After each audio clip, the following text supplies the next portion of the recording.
Hey guys, thanks for joining me. I'm Danny Burke and this is Most Amazing Top 10, the channel where we really do take all kinds of weird and wonderful things from all over the world and turn them into a nice little top 10 list so you guys don't have to. And today we've got the top 10 subliminal messages in Disney movies, and there's actually been 10 subliminal messages already just in that intro. So Landon did part 1 over here and he talked about some really good subliminal messages found in Disney movies, and I'm going to level with you guys, I'm going to be honest here, he took most of the good ones, yeah. So I'm going to present you now with what a lot of people online are saying are subliminal Disney messages, but I know you bunch are an intelligent and critical thinking lot, so I'm going to let you folks decide for yourselves. So let's jump right into this with our number 10, and we've got this scene from Disney's 1995 A Goofy movie, where the Yeti that's about to attack Goofy on the fishing trip gets sidetracked by a box of random stuff. He sticks his head in, which then emerges with a pair of underpants on his head.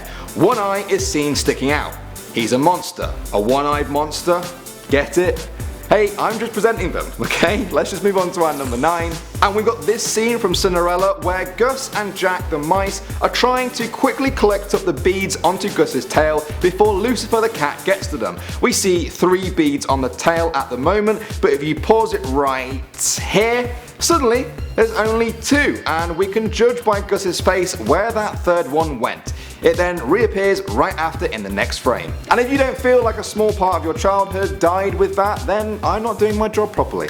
Coming in at number 8, check out this Tangled poster. Rapunzel's hair can famously get everywhere, but apparently it can even find itself spelling out rude words because someone on the internet reckons that this bit spells out sex. Although people seem to say that about every single Disney frame and poster and image, they seem to find sex everywhere. But if you really look hard enough, I'm sure you can find almost any word. Like here for instance, I actually found my name in this poster. Look, D-A-N-N-Y.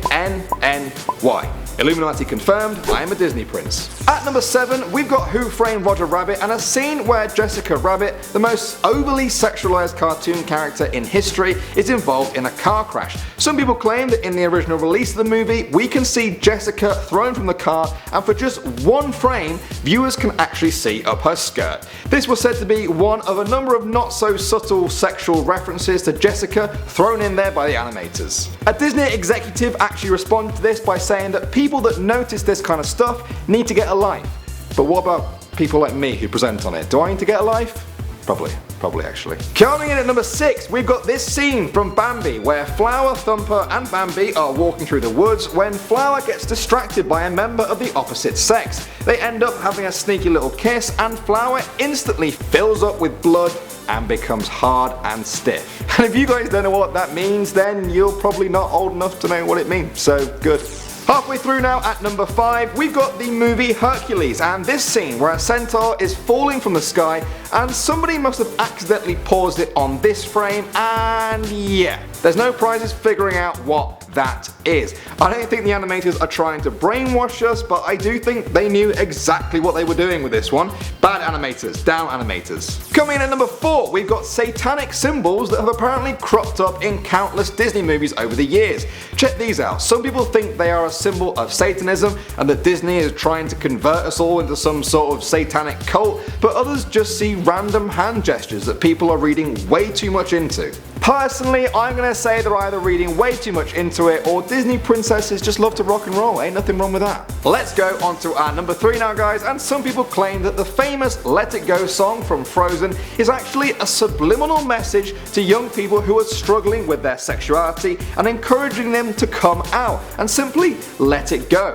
Parts of the gay community have adopted the song as their own anthem and point at lyrics such as conceal, don't feel, don't let them know, well now they know, let it go, as a call for young people to not shy away from who they are. The haters never bothered me anyway.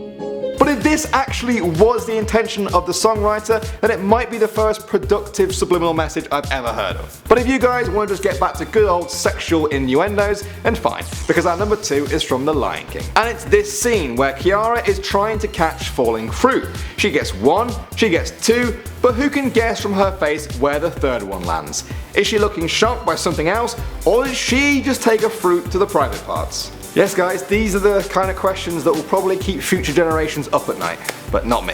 Let's just move on to our number 1. In The Hunchback of Notre Dame, there's a scene where Esmeralda appears in the flames. Firstly, some viewers pointed out that there's a couple of frames there where she appears to be wearing pretty much nothing. And then they say if you have any doubt about the apparent sexual imagery of this scene, well, the animators have helpfully spelt it out right here for you.